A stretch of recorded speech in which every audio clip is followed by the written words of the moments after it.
जय हिंद दोस्तों। तो जो GS1 में मार्क्स रहते हैं जनरली एवरेज स्टूडेंट्स के, वो अप्रॉक्स 80-85 रहते हैं।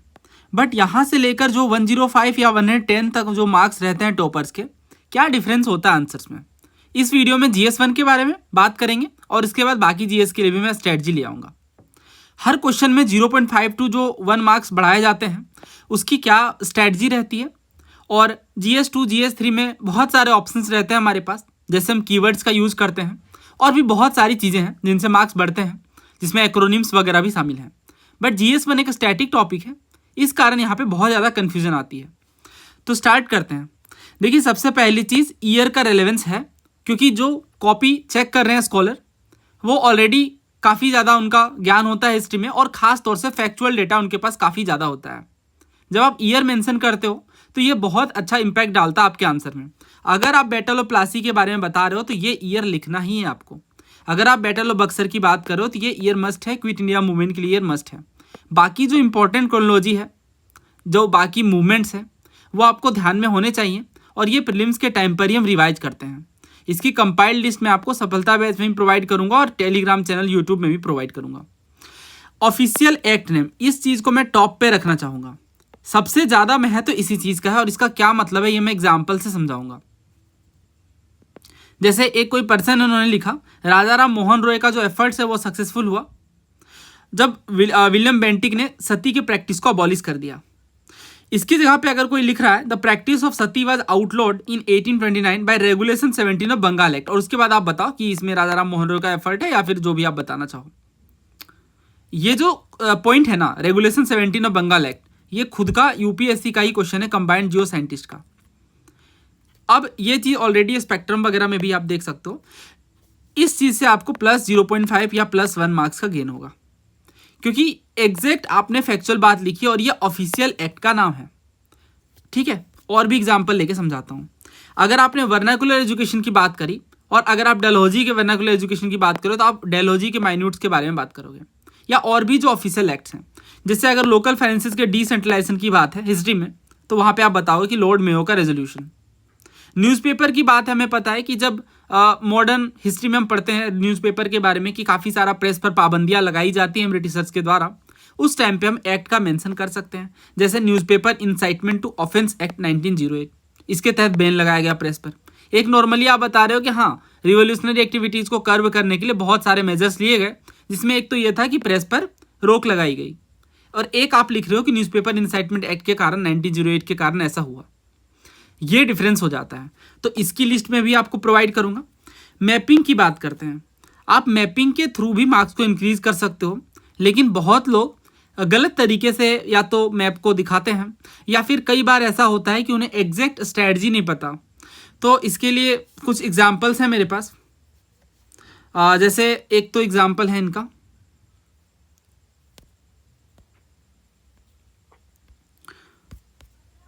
तो इन्होंने जो आंसर लिखा है, कहाँ है वो, यस ये वाला, हाँ।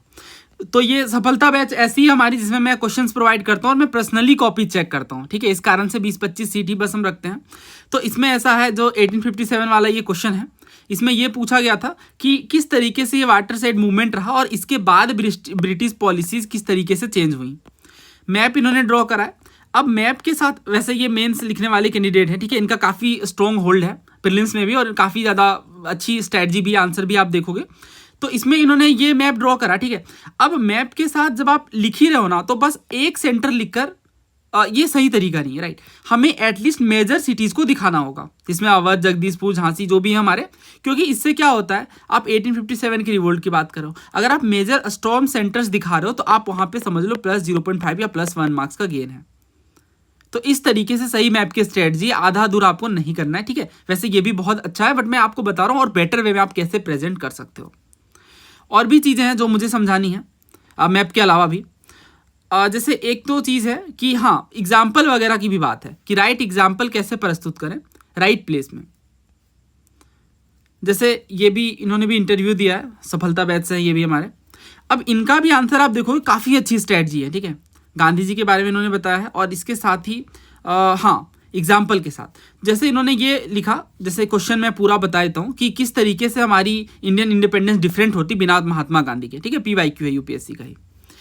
पहला पॉइंट इनका है कि विदाउट नॉन वायलेंस रेजिस्टेंस, यानी बिना नॉन वायलेंस के कैसा होता। इन्होंने वही बताया कि वही एट्रोसिटीज, ब्लड सेट वगैरह काफ़ी ज़्यादा होती, क्योंकि गांधी जी नॉन वायलेंट तरीके से चलते थे और इससे नॉन वायलेंस को बढ़ावा मिला, जो कि ज़रूरी था। अब यहाँ पे अगर हम चौरी चौरा इंसिडेंट का एग्जाम्पल दें तो कितना बेस्ट होगा, क्योंकि हमें पता है कि चौरी चौरा इंसिडेंट के कारण ही गांधी जी ने, जो कि फुल प्लेजर तरीके से मूवमेंट चल रही थी, उसे रोक दिया। राइट, तो ये तरीका है। जैसे इन्होंने बताया कि मास मोबिलाइजेशन बहुत ही ज़्यादा था, जो कि गांधी जी की एक काफ़ी बड़ी, आप कह सकते हो, अचीवमेंट या कैपेबिलिटी थी कि आम जनता भी उन्हें सुनने आती थी और काफ़ी बेहतर ढंग से कनेक्ट कर पाती थी मासेज के साथ। गांधी जी कनेक्ट कर पाते थे। अब इसमें अगर आप एग्जाम्पल दे रहे हो, साल्ट सत्याग्रह में गांधी जी अकेले नहीं गए, बहुत सारे रिप्रेजेंटेटिव भी उनके साथ थे। अहमदाबाद मिल स्ट्राइक भी इसी तरीके का देखने को मिला। तो इस तरीके से एग्जाम्पल एड ऑन करते हैं हमारे आंसर्स को। Inner vices of society like untouchability, secular divides, इन चीज़ों में भी आप एग्जाम्पल दे सकते हो। और भी जो चीज़ें हैं, ठीक है, ये हम पढ़ते ही हैं, हरिजन सभा या इसके अलावा और भी जो है। तो इस तरीके से एग्जाम्पल सब्सटेंशिएट होते हैं हर आंसर में, हर पॉइंटर में।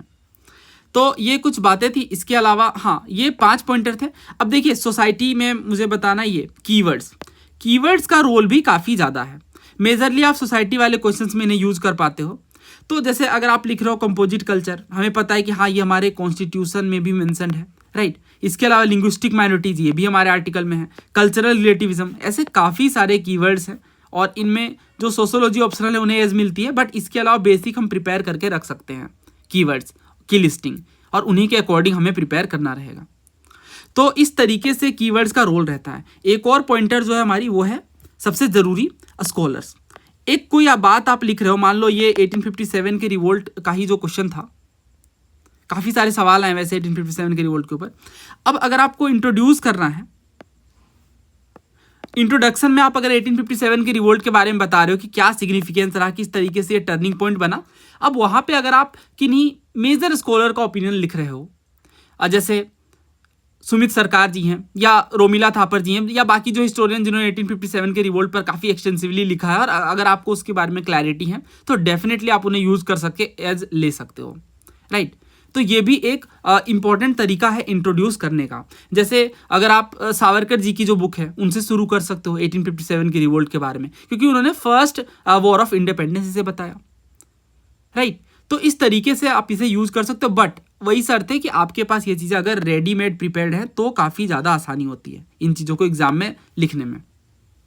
तो ये कुछ मेजर पॉइंटर्स थे कि किस तरीके से आप आंसर में वैल्यू एडिशन कर सकते हो। लेकिन कंटेंट का कोई रिप्लेसमेंट नहीं, कंटेंट आपके पास बेस्ट होनी ही चाहिए, और ये सभी चीज़ें हम प्रोवाइड भी कर रहे हैं अलग अलग इनिशिएटिव से। यूट्यूब पर भी काफ़ी सारी चीज़ें आएंगी। राइट नाउ हमारी जो सफलता बैच है मेंस के लिए, अभी भी उसकी सीट्स ओपन है, आप चेक कर सकते हो, और डिटेल्स वगैरह, राइट, नंबर आपको प्रोवाइडेड है यूट्यूब के डिस्क्रिप्शन बॉक्स में भी इस वीडियो में, और इसके साथ ही कमेंट बॉक्स में भी।